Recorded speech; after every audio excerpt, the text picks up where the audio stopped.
విషయాలపై చర్చించేందుకు స్టూడియోలో బీజేపీ నుంచి ఎమ్మెల్సీ రామచంద్రరావు గారు, టీఆర్ఎస్ నుంచి నారదాసు లక్ష్మణరావు గారు, కాంగ్రెస్ నుంచి అనిల్ గారు మాజీ విప్ మనతో ఉన్నారు. రామచంద్రరావు గారు, సీఎం టూర్ 10 రోజుల టూర్ ముగుస్తుంది. పెద్ద టార్గెట్తో వెళ్ళారు. చాలామంది పారిశ్రామికవేత్తలు కూడా కలిశారు. సో ఎట్లుండే అవకాశం అనిపిస్తుంది మీకు? పెట్టుబడి ఎట్లా వస్తా అనిపిస్తుంది? ఒకటో ఈరోజు చైనా పోవటం అనేది సరే, మన రాష్ట్రానికి పెట్టుబడి రావాలి, ఇక్కడ నూతనమైనటువంటి ఒక ఇండస్ట్రియల్ పాలసీ ఐపాస్ అనేటువంటి పేరుతో చైనాలో కూడా అక్కడ ఉన్నటువంటి ఒక ఎస్ఈజెడ్స్ ద్వారా జరుగుతున్నటువంటి డెవలప్మెంట్ పార్క్ వాళ్ళందరూ ఇండస్ట్రియల్ పార్క్స్ తిరగడం జరిగింది. ముఖ్యంగా ఎలక్ట్రానిక్ సంబంధించిన సెల్ ఫోన్స్ తయారీ కానీ ఇతర కానీ చూశారు. మన దగ్గర వస్తే మన యువతకు కానీ మన ఒక ప్రాంతంలో ఉన్నటువంటి ఒక స్కిల్డ్ పీపుల్కు ఉద్యోగాలు వచ్చేటటువంటి అవకాశాలు ఉంటాయి. అది మంచి ప్రయత్నం, దాంట్లో ఎటువంటి ఒక విమర్శ లేదు. కానీ ఈరోజు చైనా నుంచి ఎంత పెట్టుబడి వస్తుంది, చైనాలో పెట్టుబడి పెడుతున్న వాళ్ళు ఎవరు, అసలు చైనా ఆర్థిక పరిస్థితి ఈరోజు బయట దేశాల్లో పెట్టుబడి పెట్టే పరిస్థితి ఉందా? ఎందుకంటే వాళ్ళ ఒక రూపీ వాల్యూని, వాళ్ళ ఒక కరెన్సీ వాల్యూని వాళ్ళు తగ్గించుకున్నారు. ఎందుకంటే అక్కడ ఇంటర్నేషనల్ మార్కెట్లో వాళ్ళకు ఉన్నటువంటి ఒక ఓవర్ ప్రొడక్షన్తో మార్కెట్ లేక సప్లై ఎక్కువైపోయి డిమాండ్ తక్కువైపోయి ఒక ఎకనామిక్ రిసెషన్కు లోన్ పడుతున్నటువంటి దేశం అది ఒకటి. రెండోది, మనం చైనా నుంచి ఇన్వెస్ట్మెంట్కి పోతున్నావా లేకుంటే చైనా మోడల్ డెవలప్మెంట్ చూసుకుంటున్నావా? ఈ రెండు. చైనాకు ప్రధానమంత్రి నరేంద్ర మోడీ పోయారు. నేను అదే అంటున్నాను, నేను చెప్తున్నాను చైనా పోవడం. నేను అందుకనే విమర్శించేది వాళ్ళ ఆర్థిక పరిస్థితి బాగాలేదు, వాళ్ళ కరెన్సీ వాల్యూ తగ్గించుకుంటున్నారంటే చెప్తున్నాను. ఇప్పుడున్న పరిస్థితిలో నరేంద్ర మోదీ గారు పోయిన తర్వాత తగ్గించారు, మొన్న తగ్గించారు. ఓకే, ఉన్న విషయం ఏంటంటే వాళ్ళు ఏ విధంగా నేను తగ్గించారు అంటే, నేను ప్రభుత్వం పోయింది అందుకే తప్పు చేసిన నేను అనట్లేదు. కానీ ఏ మోడల్ ఇక్కడ అమలు పరుస్తారు అంటే ఎస్సీజెడ్ ఇంకా తీసుకొచ్చి సేమ్ టైప్ ఆఫ్ పార్క్స్ పెడతారా? అట్లంటే మనకు ఆల్రెడీ ఉన్నాయి, ఏపీపీఎస్సీ కానీ కొత్తూరు దగ్గర కానీ ఇతర ప్లేసెస్లో మనకు ఎస్సీజెడ్. కానీ అవన్నీ రియల్ ఎస్టేట్గా మారినటువంటి విషయం మనందరికీ తెలుసు. ఏదైతే ఉద్దేశంతో మన దగ్గర చైనా మోడల్లో ఎస్సీజెడ్లు తీసుకొచ్చినామో అవన్నీ కూడా ఈరోజు రియల్ ఎస్టేట్గా మారినాయి. అయితే చైనా టూరు సఫలీకరం కావాలని చెప్పి మనందరం కోరుతాము. కానీ ఎంతవరకు మన రాష్ట్రంలో కండ్యూసివ్ అట్మాస్ఫియర్ అంటే ఇక్కడ పెట్టుబడులకు ఎంతవరకు అట్మాస్ఫియర్ ఉన్నది, పెట్టుబడిదారుని ఆకర్షించేటటువంటి ఒక మన దగ్గర పాలసీస్ ఉన్నాయా, ఇవన్నీ చూడాల్సిన అవసరం ఉన్నది. ఈరోజు ఐపాస్ మీద ఇంత పెద్ద లెవెల్లో మాట్లాడుతూ ఉన్నారు. కానీ ఐపాస్ ద్వారా నా తెలిసిన సూచన ప్రకారం కేవలం 16 ఇండస్ట్రీస్ మాత్రమే వచ్చినాయి. 1000 కోట్ల వరకు ఇన్వెస్ట్మెంట్స్ వచ్చినాయి. 2500 మందికి మాత్రమే ఉద్యోగాలు ఈరోజు వచ్చినటువంటి ఒక గవర్నమెంట్ పెట్టినటువంటి అంకెలు ఇవి. అంటే ఎంతో ఘనంగా ఎంతో ప్రతిష్టాత్మకంగా పెట్టినటువంటి ఐపాస్ ద్వారా మీకు ఉన్నటువంటి మీ యొక్క విధానాల వల్ల ఎన్ని ఇండస్ట్రీస్ బయట దేశాల నుంచి వస్తున్నాయి, ఎన్ని దేశాల నుంచి పెట్టుబడి పెడుతున్నారు. ఇప్పుడు ఇవన్నీ కూడా ఎందుకు ప్రయత్నం చేస్తున్నారు? పెట్టుబడి రావాలని చెప్పి. అయితే ఈరోజు చైనా విజిట్ ఈరోజు సక్సెస్ అయిందా లేదా అనేది మనకి ఎప్పుడు తెలుస్తుందంటే, రేపు రాబోయే రోజుల్లో చైనా ప్రాంతం నుంచి ఎన్ని ఇండస్ట్రీస్ చూడాల్సిన అవసరం ఉన్నది. రైట్. అనిల్ గారు, మీరు ఎట్లా చూస్తారు? చైనా విజిట్ చేయడము, అక్కడున్న పరిస్థితులను, అక్కడున్న ఇండస్ట్రీస్ ఆయన యాక్చువల్గా విజిట్ చేసినవి కూడా మంచి ప్లేసెస్ విజిట్ చేశాడు. Schengen which is electronic capital of the world, hardware capital of the world.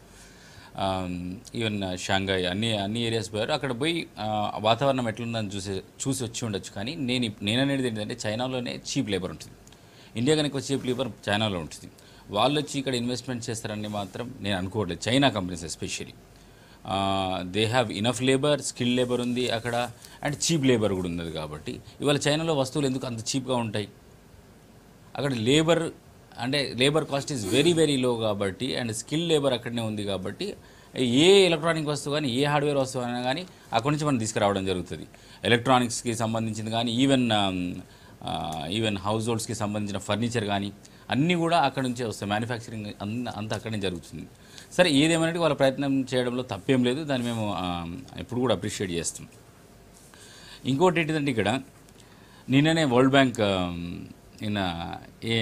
Ranking ఇచ్చింది. ఓవరాల్గా మన దేశంలో ఏ రాష్ట్రం అంటే ఈజ్ ఆఫ్ డూయింగ్ బిజినెస్ గురించి నిన్న ర్యాంకింగ్ ఇవ్వడంలో మన తెలంగాణ రాష్ట్రం వచ్చేసరికి 13వ స్థానంలో ఉంది. అదే ఆంధ్రప్రదేశ్ కొత్త రాష్ట్రం, అది కూడా మొన్ననే ఏర్పడింది. మనకు అయితే హైదరాబాద్ ఉంది, వాళ్ళకి ఏముంది మరి, వాళ్ళు 2వ స్థానంలో ఉన్నందుకు మనం పునః పరిశీలించుకోవాల్సిన అవసరం ఉంది. ఇప్పుడు ఐపాస్ తీసుకొచ్చిన తర్వాత కూడా ఇంకా ఇదే పరిస్థితి ఉన్నదంటే దాన్ని ప్రభుత్వం కానీ ప్రభుత్వ అధినేత కానీ ఆ ర్యాంకింగ్ కరెక్టే ఇచ్చారని మీరు అనుకుంటున్నారా? తెలంగాణలో హైదరాబాద్ లాంటి ఇన్వెస్ట్మెంట్స్కి గొప్పగా అవకాశం ఉన్నటువంటి ఈ ప్లేస్ని తీసేసి వాళ్ళు అక్కడ క్యాపిటల్ లేనటువంటి ప్లేస్, అక్కడ ఆంధ్రప్రదేశ్లో అవకాశాలు ఏమున్నాయి తెలియదు. మ్యానిపులేషన్ జరుగుతాయని మనం అనుకుంటాము. వరల్డ్ బ్యాంక్ కూడా మ్యానిపులేషన్ చేస్తుందా? గుజరాత్ నెంబర్ 1 ఇచ్చింది కదా మరి, అలాగే ఆంధ్రప్రదేశ్ నెంబర్ 2 ఉండొచ్చు కదా. నెంబర్ 2 మన 13 ఎందుకు ఇస్తారండి మరి మనకు? దానికి 5 ఏజెన్సీల పేర్లు చెప్పారు, అందులో సిఐఐ, ఫిక్కీ చాలా ఉన్నాయి. చెప్తున్నాను ఫిఫ్త్ లో ఉండే, లాస్ట్ 5వ స్థానంలో దీంట్లో 2 ఉన్నాయి. మన చంగప్ప గారు, ఈ యొక్క ర్యాంకింగ్ విషయంలో అనేకమైనటువంటి కొలమాపాలు ఉంటాయి. రైట్, ఆ పాయింట్కి వస్తా, ఆ ర్యాంకింగ్ దగ్గరికి వస్తాను. ముందు నారదాస్ గారు మాట్లాడు. ప్రపంచ బ్యాంకే స్వయంగా ప్రకటించింది, బయట సంస్థలు ఇచ్చిన సమాచారంతో మేము దాన్ని ప్రచురించడం తప్పితే అందులో ఉన్నటువంటి అభిప్రాయాలు మా అభిప్రాయాలు కాదు, మా అభిప్రాయాలు సంబంధం లేదు అని స్వయంగా వాళ్ళు ప్రకటించింది కూడా ప్రపంచ బ్యాంకే. వాళ్ళు కూడా అది కూడా వచ్చింది, ఏ రకంగా ఇచ్చిందనే దాని మీద. అది బోర్డ్ ఆఫ్ డైరెక్టర్స్ మేము నిర్ణయించింది కాదు, బయట సంస్థలు వాళ్ళు సేకరించిన సమాచారం మేరకు ఇస్తే మేము దాన్ని ప్రకటించిన స్పష్టంగా చెప్పారు. అయితే ఇప్పుడు సీఎం గారి చైనా పర్యటన గురించి మనం అది విజయవంతమైందనే మేము భావిస్తున్నాం. సీఎం గారి చైనా పర్యటన పెట్టుబడులు ఎంతవరకు వస్తాయి అంటే పోగానే పెట్టుబడులు పెట్టరు. మొదలు ఈ తెలంగాణ టీఎస్ఐ పాస్ గురించి అంటే నూతన పారిశ్రామిక విధానం గురించి వారికి వివరించడం, వారు దానికి ఆకర్షితులు కావడం, వారిని ఇక్కడ పెట్టుబడులు పెట్టే విధంగా సీఎం గారు ప్రోత్సహించడం, వారు వల్ల వచ్చి ఇక్కడ చూసుకుంటారు. ఇట్లా ఒక అవగాహన కుదిరిన తర్వాత వాళ్ళకి అనుకూలమైన పరిస్థితులు ఉంటే పెట్టుబడులు పెడతారు. పొంగనే మనం చెప్పింది విని వెంటనే వాళ్ళు పెట్టుబడులు పెట్టరు. కాకపోతే ఈ 2 చైనా తెలంగాణ ఈ 2 మధ్యన మాత్రం ఒక సదవగాహన ఏర్పడడానికి, పెట్టుబడులు పెట్టడానికి, సదవగాహన ఏర్పడడానికి తోడ్పడుతుంది. అయితే చైనా ఇక్కడ పెట్టుబడులు పెట్టదా అనేది ఇక్కడ మనం ఆలోచన చేయాలి. అయితే చైనాని ఇప్పుడు మనము 2 రకాలుగా భావించాలి. ఇప్పుడు చైనా అనేది జనచైనా కాదు ఇప్పుడు ఉన్నది, అది మావో పరిపాలన చేసినప్పటి జనచైనా వ్యవస్థ ఇప్పుడు అక్కడ లేదు. ఇప్పుడు అది పెట్టుబడుల చైనాగా మారిపోయింది. అది సొంత ఆస్తి వ్యవస్థను కూడా వాళ్ళు కొంత కల్పించారు. జనచైనా మావో పరిపాలన చేసినప్పుడు సొంత ఆస్తి వ్యవస్థ లేదు. కానీ తర్వాత పాలనా వ్యవస్థ లోపల వచ్చిన మార్పులతోటి కొంత పెట్టుబడులు పెట్టాలి, లాభాలు గడించాలి అనే దాంతో వాళ్ళు ఆలోచన చేసి పెట్టుబడులు పెట్టే ఆలోచనలో వాళ్ళు ఆలోచిస్తున్న సమయం లోపలే కేసీఆర్ గారు అక్కడికి పోవడం జరిగింది. చైనా వేరే దేశాల లోపల పెట్టుబడులు పెట్టాలి అనే పాలసీని తీసుకున్న టైం లోపలనే కేసీఆర్ గారు అక్కడ పర్యటన చేయడం, వారిని ఆకర్షించడం, ఇక్కడి నూతన పారిశ్రామిక విధానం 15 రోజుల లోపలనే మేము అనుమతులు ఇస్తాం, ఏ రకం ఇబ్బంది లేకుండా చూస్తాం అని చెప్పడం, అది వారిని ఆకర్షింపజేయడం జరిగింది. ఇక ఎన్ని పెట్టుబడులు పెడతారు ఏంది అనేది వచ్చిన తర్వాత కేసీఆర్ గారు వచ్చిన తర్వాత ప్రకటిస్తారు. అక్కడ జరిగిన అన్ని పర్యటన విశేషాలు, పారిశ్రామికవేత్తలతో జరిగినటువంటి సంభాషణలు, వచ్చిన అవగాహన ఏమున్నది అనేది ఇక్కడికి వచ్చినాక చెప్తారు. చైనా ఇప్పుడు పెట్టుబడులు పెట్టాలనే ఆలోచనలో ఉన్నది. ఇంతకుముందు వాళ్ళ దేశంలోకి ఎవరిని ఆహ్వానించకపోదురు, వాళ్ళు వేరే దేశంలో పెట్టుబడులు పెట్టకపోదురు. అక్కడ ఉన్నటువంటి వాళ్ళ లేబర్ తోటి, వాళ్ళ వనరులతోటే ఉత్పత్తులు చేసి ప్రపంచవ్యాప్తంగా సప్లై చేసేవాళ్ళు. ఇప్పుడు పెట్టుబడులు ఎక్కడ పెడితే బాగుంటుంది, ఏ పరిశ్రమలో పెడితే బాగుంటుంది అని ఆలోచిస్తూ వేరే దేశాల లోపల పెట్టుబడులు పెట్టాలని ఇప్పుడు మేక్ ఇన్ ఇండియాలో 98 అంశాలు ఉన్నాయి. దీని మీద కూడా వాళ్ళు ఆలోచన చేస్తారు మోదీ ప్రధానమంత్రి గారు పోయినప్పుడు. కనుక చైనా ఇక్కడ పెట్టుబడులు పెట్టాలంటే భారతదేశంలో పెట్టుబడులు పెడుతున్నట్టుగా భావించాలి. భారతదేశంలో పెట్టుబడులు పెట్టాలంటే ఏదో ఒక రాష్ట్రంలో ఏదో ప్రాంతంలో పెట్టాలి. దానికి తెలంగాణ అనువైన ప్రదేశము, ప్రభుత్వ పరంగా మీకు అన్ని రకాల సహకారం ఉంటుంది. ఇక్కడ పుష్కలమైన ల్యాండ్ బ్యాంక్ ఉన్నది, మంచి వాతావరణ పరిస్థితులు ఉన్నాయి, వాటర్ ఉన్నది, సుస్థిరమైనటువంటి ప్రభుత్వ పరిపాలన ఉన్నది. ఎందుకంటే రాజకీయ సుస్థిరత ఉన్నప్పుడే అభివృద్ధి అనేది సుస్థిరంగా కొనసాగుతుంది. కనుక రాజకీయ సుస్థిరత కూడా ఇక్కడ ఉన్నది, ఎలాంటి గొడవలు లేవు అని వారికి చెప్పి వారిని ప్రోత్సహించి రావడం జరిగింది. కనుక చైనా పర్యటన కేసీఆర్ గారి విజయవంతమైందనే మేము చెప్తాం. అనిల్ గారు చెప్తున్నారు ఒక నిమిషం. ఇన్ఫ్రాస్ట్రక్చర్ వరకు ఇబ్బంది ఏం లేదు తెలంగాణకు, ఎందుకంటే సరే పాత ప్రభుత్వాలు కూడా గత ప్రభుత్వాలు కూడా చాలా చేసినాయి. ఇన్ఫ్రాస్ట్రక్చర్ వచ్చేసరికి ఎయిర్పోర్ట్, మంచి ఎయిర్పోర్ట్ ఉంది, కాబోయే మెట్రో ఉంది, అవుటర్ రింగ్ రోడ్ ఉంది, affordable real estate, affordable housing ఉంది. ఇక్కడ ఎడ్యుకేషనల్ ఇన్స్టిట్యూషన్స్ కూడా చాలా ఉన్నాయి, లేవని కాదు. కానీ స్కిల్ లేబర్ అన్నది లేదు. ఎవరైనా కానీ ఒక ఇండస్ట్రీ పెట్టాలంటే లెట్స్ సే ఒక ఎలక్ట్రానిక్ ఇండస్ట్రీ పెట్టాలంటే ఎలక్ట్రానిక్ సంబంధించిన మరి ఆ స్కిల్స్ ఉన్నాయా, ఆ హార్డ్వేర్కి సంబంధించిన స్కిల్స్ ఉన్నాయా, ఇవన్నీ చాలా. ఒక మ్యానుఫ్యాక్చరింగ్ ఇండస్ట్రీకి సంబంధించిన స్కిల్స్ మన తెలంగాణలో లేవండి. దీన్ని ప్రభుత్వం అంటే గత ప్రభుత్వాలు కూడా లేవు అంటే మనం ఆశించకూడదా, రావాలని కోరుకోకూడదా? వాళ్ళు రావాలి, ఇండస్ట్రీ ఇండస్ట్రీ నేను అనేది అదే అక్కడికి వస్తున్నాను. ఒకవేళ ఇండస్ట్రీ రావాలని అనుకుంటే, ఒక ఇండస్ట్రీని ఎవరైనా కానీ పెట్టుకోవాలని అనుకుంటే అక్కడ నీకు హ్యూమన్ రిసోర్సెస్ చాలా ఇంపార్టెంట్ అండి. ఇన్ఫ్రాస్ట్రక్చర్తో పాటు హ్యూమన్ రిసోర్సెస్ ఉండాలి. హ్యూమన్ రిసోర్సెస్ లేకపోతే ఎందుకు వస్తాయి? ఇప్పుడు ఒక ఎలక్ట్రానిక్ పరిశ్రమ పెట్టాలని అనుకుంటే దానికి సంబంధించిన హ్యూమన్ రిసోర్స్ ఇక్కడ లేకపోతే ఎక్కడ నుంచి తెచ్చుకుంటారు? యువత మొత్తం విదేశాల ఇక్కడ మ్యాన్ పవర్ కూడా విదేశాలకు వెళ్ళిపోతుంది. తెలంగాణ ప్రభుత్వం కూడా దానిపైన దృష్టి సారించాల్సిన అవసరం ఉన్నది. స్కిల్ లేబర్ మనం తయారు చేసుకోవాల్సిన అవసరం ఉంది. పాలిటెక్నిక్స్ని కానీ ఐటీఐస్ కానీ వీటిని మనం పెంచాల్సిన అవసరం ఉన్నది. దాంట్లో మనము ప్రయారిటైజ్ చేసి దాంట్లో స్కిల్స్ పెంచాల్సిన అవసరం ఉన్నది నేను భావిస్తున్నాను. దాని మీద కేంద్ర రాష్ట్ర ప్రభుత్వాలు కూడా చాలా స్కిల్ ఇష్యూస్ సంబంధించి చాలా చేస్తున్నారు. కానీ అది నిజంగా టీడీపీ నుంచి కొత్త దయాకర్ రెడ్డి గారు వచ్చారు. దయాకర్ రెడ్డి గారు CM 10 days tour, China tour ముగుస్తుంది ఈ రోజుకి. సో పెట్టుబడులు ఎట్లాంటివి వస్తాయని ఆశించవచ్చు. సక్సెస్ఫుల్గా జరిగిందని చెప్పి టీఆర్ఎస్ చెప్తుంది. టూర్ సక్సెస్ఫుల్గా జరిగిందన్నది ఫోటోలు చూస్తే టూర్కి పోయినారు, ఎవరు కాదనలేదు. పెట్టుబడులు తెస్తానే పోతున్నానేమి ఇప్పుడు చెప్పలా.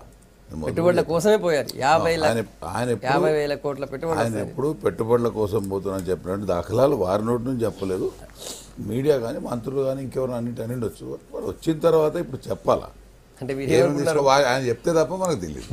సో లెట్ హిమ్ కమెంట్ అని ఆయన వచ్చిన తర్వాత చెప్తే దాన్ని బట్టి ఏదైనా మనం సరే దాంట్లో మంచిది చెడేది విశ్లేషించవచ్చు. కానీ ఆయన ఇవాళ వస్తాడు, ఎట్లాగో ప్రెస్ మీట్ ఇవ్వాలనో రేపు పెడతాడేమో, పెట్టి ఏమేమి పెట్టుబడులు తీసుకొచ్చాడో చెప్తాడు. అదే రోజుల్లో చాలా ఇండస్ట్రియలిస్టులను కలిశారు, చాలా మందిని, చాలా ఇండస్ట్రియల్ పార్కులు సందర్శించారు.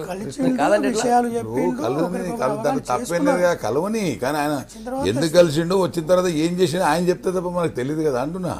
ఇక కూర్చొని మనం చెప్పడానికి ఎవరికి మనకు అథారిటీ లేదు. బికాజ్ ఆయన ఈ పెట్టుబడులు దేనికి నేను పోతున్నానని నిర్దిష్టంగా కానీ ఆయన ఎప్పుడు చెప్పలా. కాబట్టి ఆయన వచ్చి చెప్పనివ్వండి, చెప్తే తెలుస్తుంది. అదే అంటున్నాను, చెప్పలేదు కాబట్టి అది కూడా ఒక పాయింటే వారు చెప్పేది. పెట్టుబడుల కోసమే మేము పోతున్నాము ఇక్కడ అని ఆయన చెప్పలేదు. పోయిన తర్వాత అక్కడ పారిశ్రామిక విధానాన్ని చెప్పడము, పారిశ్రామికవేత్తలతో మాట్లాడడం జరిగింది. కానీ ఉద్దేశం అదే కదా, పారిశ్రామిక విధానం టీఎస్ఐ పాస్ గురించి చైనాలో చెప్పడం అంటే, పారిశ్రామికవేత్తలతో భేటీ కావడం అంటే ఇక్కడ ఇన్వెస్ట్మెంట్స్ ఆకర్షించడం కోసమే కదా. ఆ ఫోరంలో ప్రసంగించడానికి ఆయన వెళ్ళిన సందర్భంలో వాళ్ళందరూ కలుస్తారు. కలిసే సందర్భాన్ని వీరు వాడుకోగలిగారా, సక్సెస్ఫుల్ గా లేదా, వాడుకున్నారా లేదా అని ఆయన చెప్తేనే తెలవాలంటున్నా. తెలంగాణ ప్రజలందరూ చాలా చెప్తే దాన్ని బట్టి ఆలోచన చేద్దాం. నిజాలు ఎన్నున్నాయి, అబద్ధాలు ఎన్నున్నాయని. అంటే రేపు ఎట్లా అబద్ధాలు చెప్తాడు, నిజాలు ఇప్పుడు ఇక్కడ కేసీఆర్ గారి పరిపాలనను చూసి వరల్డ్ ఎకనామిక్ ఫోరం వాళ్ళు ప్రసంగించడానికి పిలిచారు. పిలిచిన సందర్భంగా టీఎస్ఐ పాస్ను అక్కడ వివరించడానికి, పారిశ్రామికవేత్తలను కలవడానికి ఒకటి తయారు చేసుకుని పోయి కలిసిండు. వరల్డ్ ఎకనామిక్ ఫోరంలో మాట్లాడడానికి పోయింటాను. ఉపయోగించుకున్నాడా లేదా వచ్చి చెప్తేనే తెలవాలా, అదొక ప్లాట్ఫామ్ చెప్పాలా. దాంతో పాటు స్పీకర్లు ఇద్దరు తీసుకొని ఏ ముఖ్యమంత్రి తిరిగినట్లు ఎందుకు తిరిగినాడు కూడా జవాబు చెప్పాల్సిన బాధ్యత వస్తుంది. ఇద్దరు స్పీకర్లను తీసుకొని ఒక ముఖ్యమంత్రి ఇప్పటిదాకైతే నేను మాకు తెలియదు శాసనసభ్యులు లేదు. ముఖ్యమంత్రి పోవడం ఎవరు తప్పపడ్డారు. స్పీకర్లను ఇద్దరు వెంబడి పెట్టుకొని పోవడం అనేది కొత్త ఒరవడి.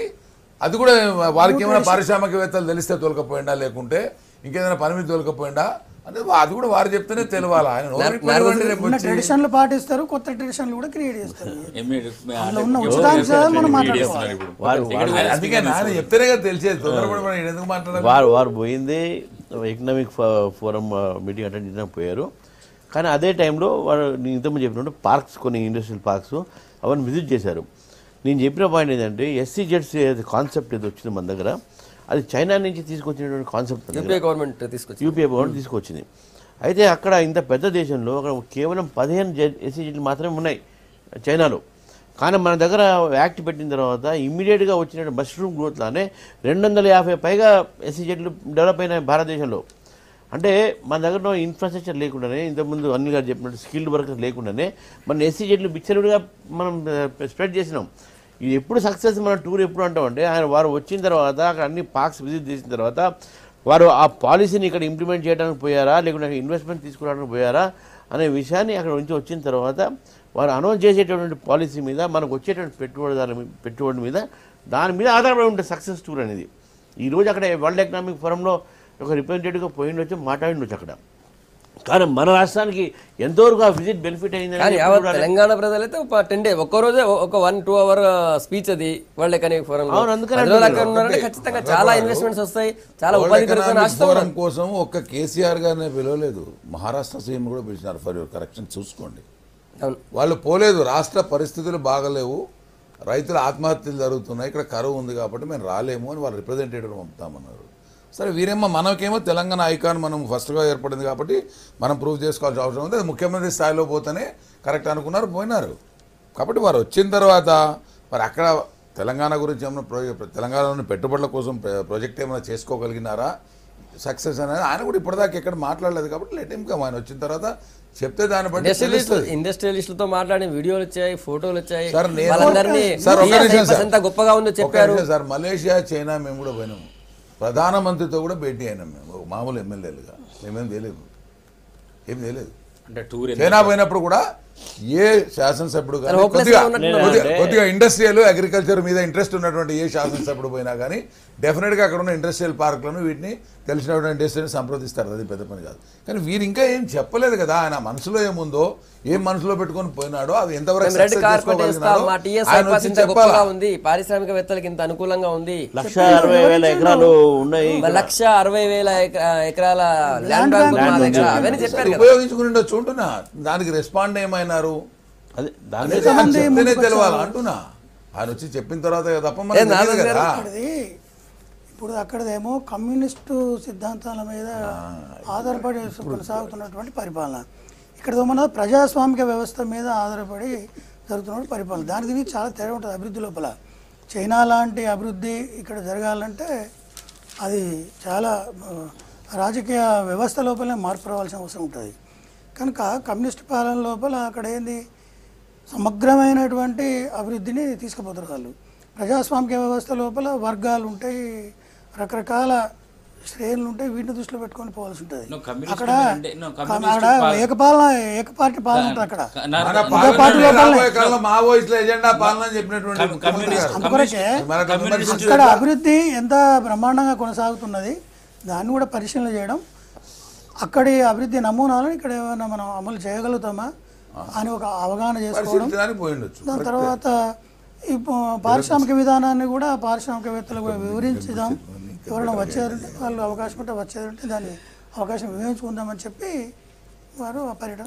అనిల్ గారు మీరు అంటున్నారు ఇప్పుడు కమ్యూనిస్ట్ పాలన గురించి మాట్లాడుతున్నారు, మరి వెస్ట్ బెంగాల్ కూడా కమ్యూనిస్ట్ పాలన ఉండే, రాజ్యాంగ పరిధిలో పనిచేసే పాలసీస్ ఆర్ ద సేమ్, ఇక్కడైనా రాజ్యాంగమే వేరు. అలా మీరు ఎట్లా ఇంప్లిమెంట్ చేయదలుచుకున్నారు రైతులు మీరు మాట్లాడితే సరిపోదు. అదేంటంటే ఆ చర్చ నేను చేయడం లేదు. అక్కడ పాలనా వ్యవస్థ డెవలప్ కాలేదండి, గొప్పగా ఉన్నది అనేది పరిశీలన చేయడం, మనం ఏమైనా చేయగలుగుతామా ఆ పద్ధతిలో ఇక్కడ పాలకులు అడ్మినిస్ట్రేషన్ అవగాహన చేసుకోవడం. తర్వాత ఇక్కడున్న పారిశ్రామిక విధానాన్ని వివరించి ఇప్పుడు చైనా అనేది పెట్టుబడులు వేరే దేశాల లోపల పెట్టాలని ఆలోచిస్తున్నటువంటి టైం ఇది. ఇదివరకు ఎక్కడ పెట్టుబడి పెడతాం అనలే, ఇప్పుడు పెడతామని అంటున్నారు వాళ్ళు. కనుక పెడతామని అంటున్నారు కనుక మా దగ్గర పెట్టండి, మేము అన్ని రకాల అవకాశాలు సదుపాయాలు కల్పిస్తామని చెప్పి చెప్పడం జరిగింది. వచ్చిన తర్వాత మనకు వాళ్ళకు ఏ కంట్రీ అని వల్ల భారతదేశం అమెరికా ఎందుకు తీసుకుంటుందండి చీప్ లేబర్ అని చెప్పి, చీప్ వస్తున్నారని చెప్పి, స్కిల్ లేబర్ ఉన్నా కానీ చీప్ వస్తున్నారని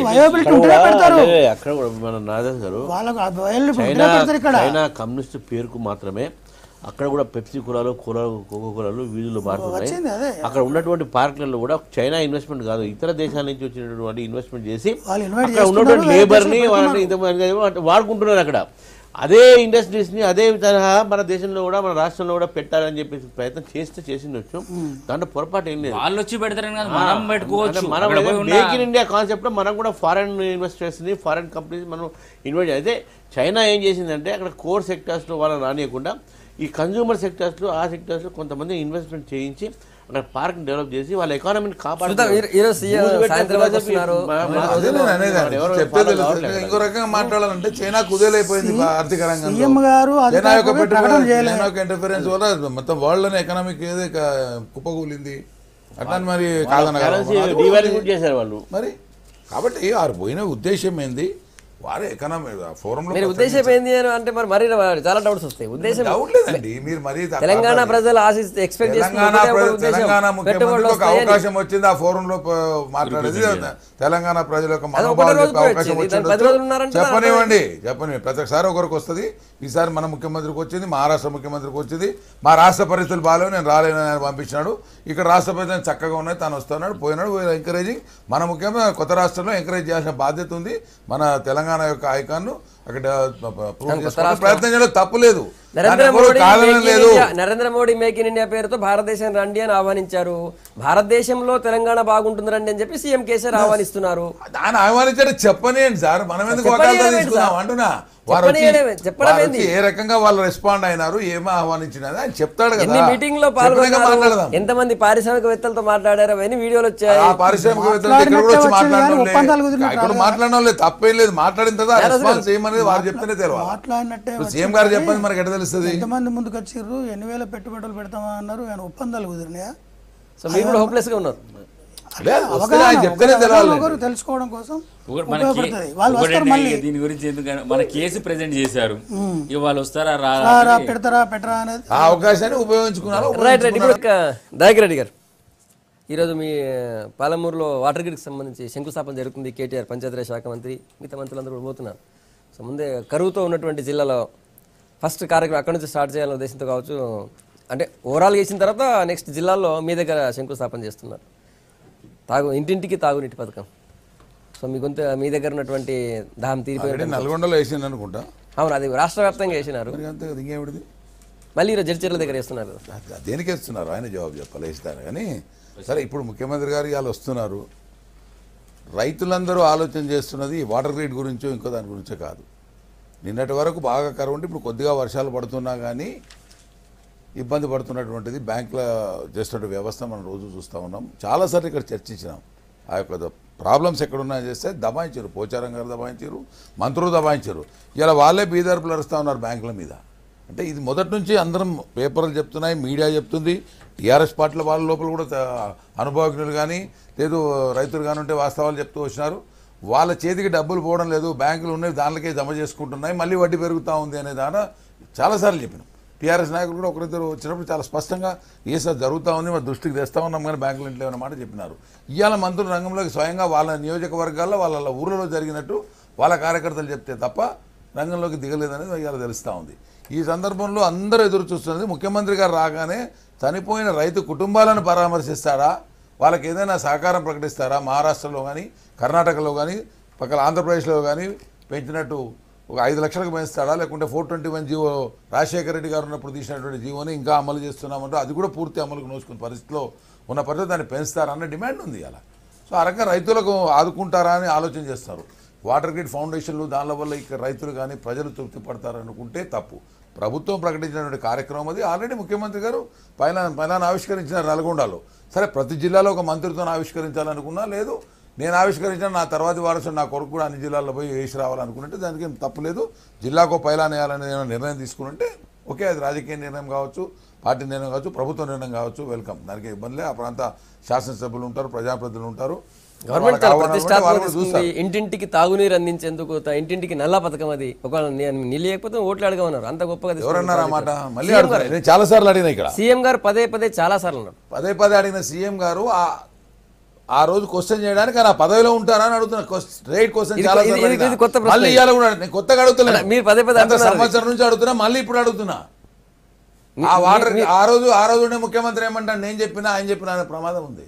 ఇంకో ముఖ్యమంత్రి అంటే మీ ఉద్దేశం ఏంటి? సీఎం ఆ రోజు ఉండరా అక్కడ? కాబట్టి నేను అనేది కేసీఆర్ సీఎం సీట్ లో ఉండరా? కంప్లీట్ చేయండి, ఆ ప్రయత్నం చేయండి. ఆస్ట్రాలజీ ప్రకారం ఏ రోజు దిగుతాడో అడుగుదాం. నేను ఆస్ట్రాలజీ గురించి చెప్పలేదు సార్, నేను ఆస్ట్రాలజీ కాదు, మీరు చెప్పేది ఆస్ట్రాలజీ.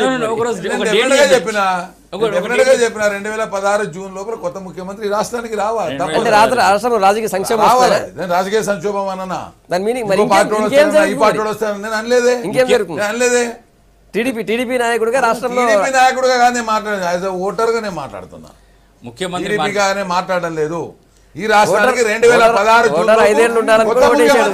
చెప్పిన మాట ఈయనన్నాడు కాబట్టి వాటర్ ఇవ్వకపోతే ఓట్లు అడగమన్న రెజల్యూషన్ పార్టీ పరంగా చేయండి, వాళ్ళ పాలిటీ మాట్లాడతాం. మీ పార్టీలో అట్లాంటి పరిస్థితి ఉందా? అంటే మాత్రం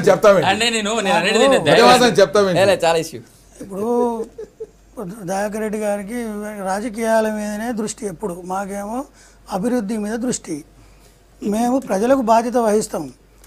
ఈ రాజకీయ పార్టీల వాదనలకు వాళ్ళ ఆరోపణలకు బాధ్యత వహించాం. మేము ప్రజలకు బాధ్యత వహించే ప్రభుత్వం. ప్రజలకు ఇచ్చిన హామీల మేరకు ఆ పథకాలను అమల్లో పెట్టడానికి మా ప్రభుత్వం ప్రయత్నం చేస్తున్నది.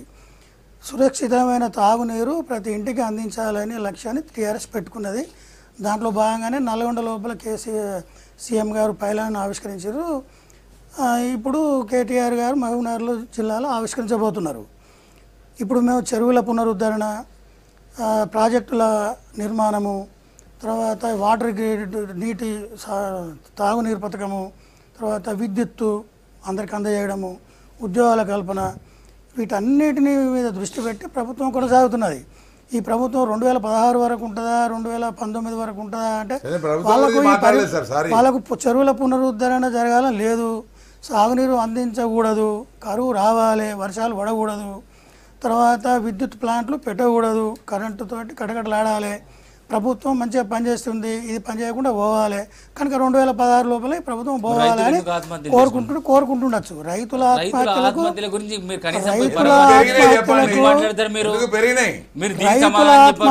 సవా లక్ష కారణాలు ఉన్నాయి. ఈ ప్రభుత్వము రైతుల ఆత్మహత్యలకు ఉరితాళ్ళు 60 ఏళ్ళు ఉరితాళ్ళు పేరునోళ్ళు ఊరేగుతున్నారు ఇలా రైతుల ఆత్మహత్యల మీద. రైతుల ఆత్మహత్యలకు కారణం ఎవరు? 60 ఏళ్ల పరిపాలన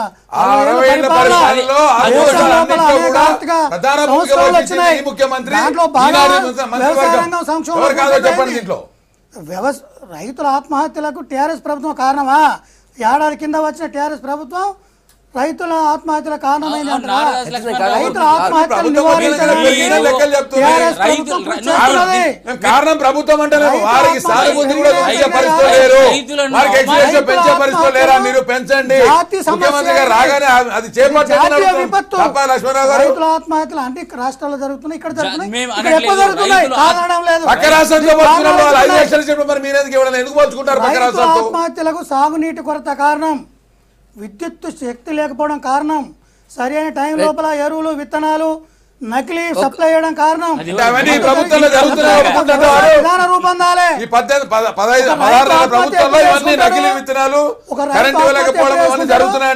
4 సంవత్సరాలు పంట పండని పరిస్థితిని ఎదుర్కొన్నప్పుడు సీరియల్ గా రైతు ఆత్మహత్య చేసుకోవడానికి అవకాశం ఉన్నది అని ఒక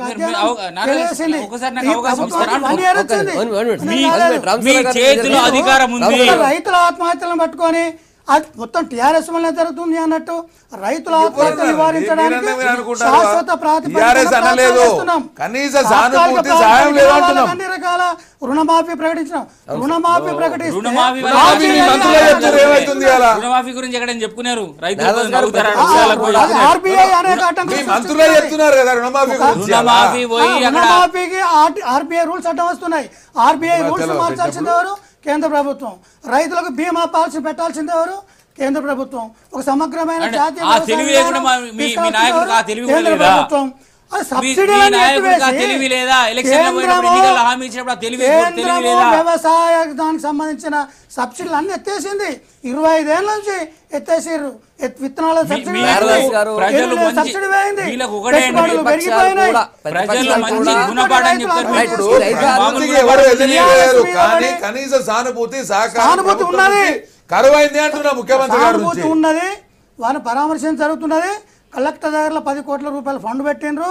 వాళ్ళు పరిశీలన పెంచమని చేసి అడుగుతున్నాం. పరిహారం చెల్లిస్తున్నారు. సానుభూతి అంటే సానుభూతి ఒక 5 లక్షలు పెంచమని అడుగుతున్నాం సార్. TRS vote 21 GO 10 ఏళ్ళది. అవమానించడం మీ సానుభూతి. ఓటు 21 జీవో 10 ఏళ్ళ కిందది. దయచేసి పెంచండి అని అడుగుతున్నాం.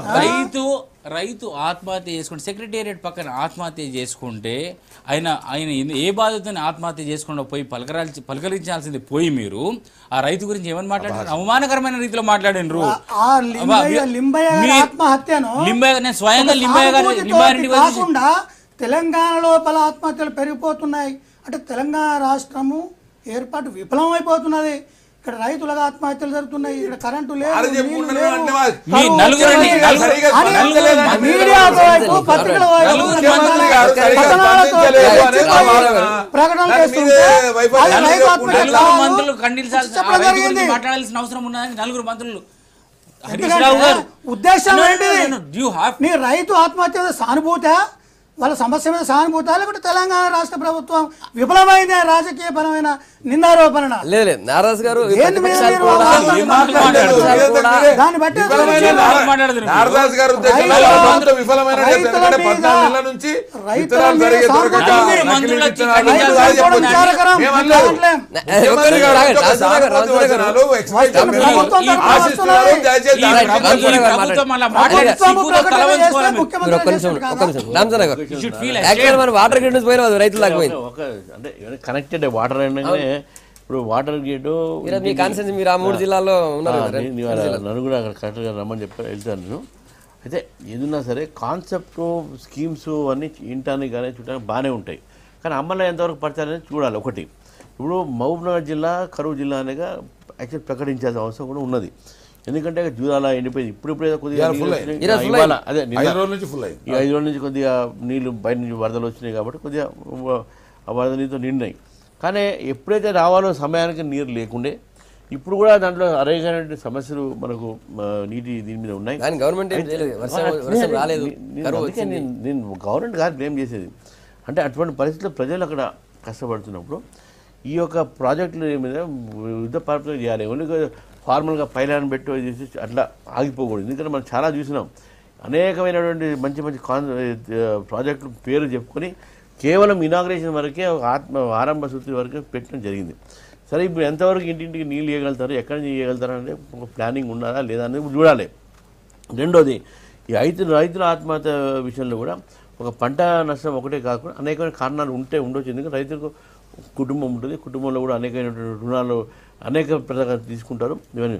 కానీ ముఖ్యమంత్రి గారు వచ్చిన తర్వాత వారి యొక్క కాన్స్టిట్యున్సీలో ఫస్ట్ రైతు ఆత్మహత్య జరిగింది. మెదక్ జిల్లాలోనే అనేక రైతు ఆత్మహత్య జరిగింది. మహబూబ్నగర్ జిల్లాలోనే ఇప్పటికే 201 నేను శాతంగా నేను కూడా పోయొచ్చాను.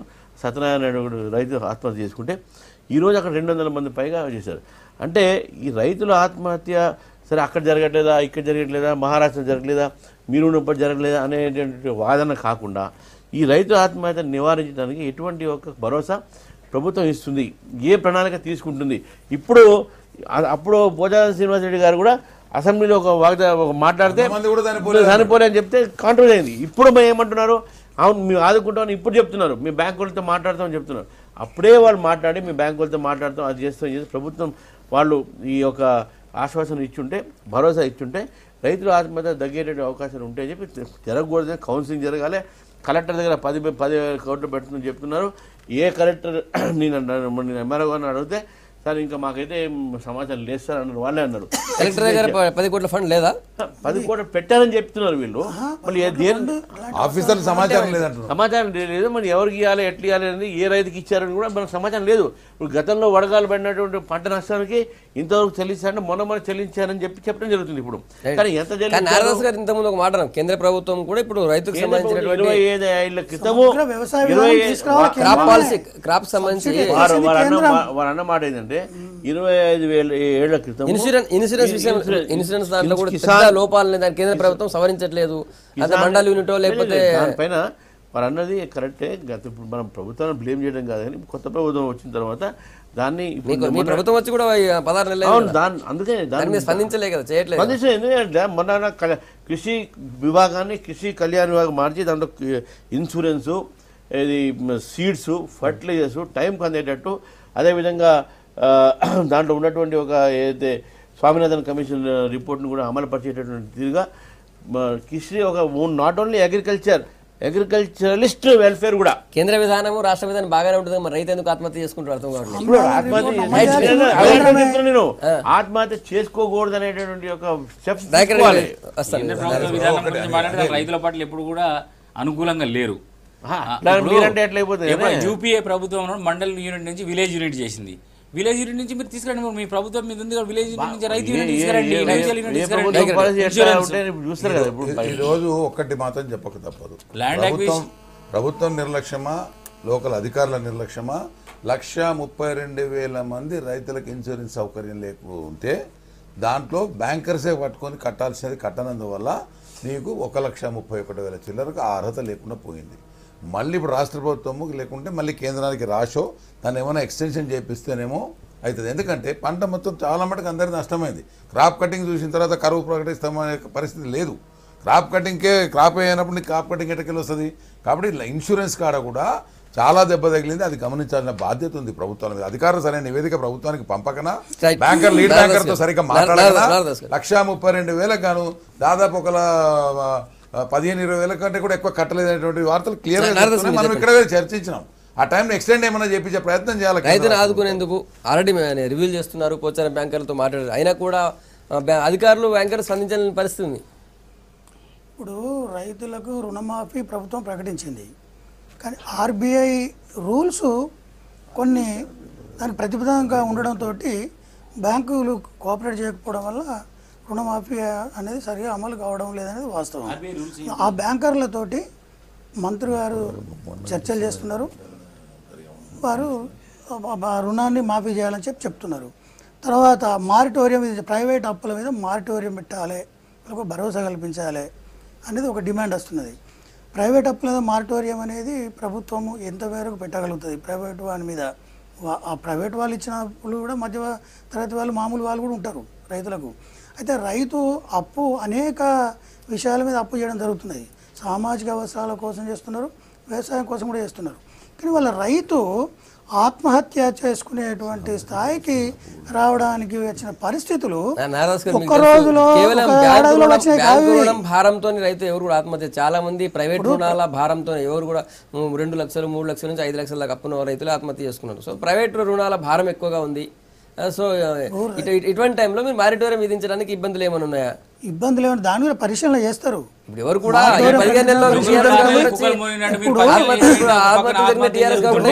కాకపోతే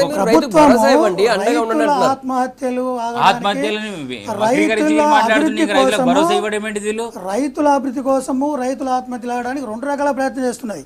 తాత్కాలికంగా సంక్షేమ పథకాలను అభివృద్ధి చేస్తున్నది, అవి రైతుల కుటుంబాలకు చెందుతున్నవి.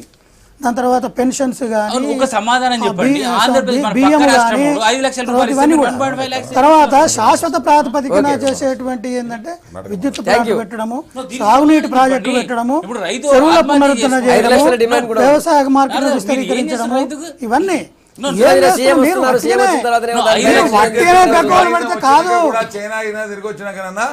రైతుల గురించి పట్టించుకుని ఆత్మహత్య ఆగదు. రైతుల ఆత్మహత్య ఆగాలన్నా వాళ్ళ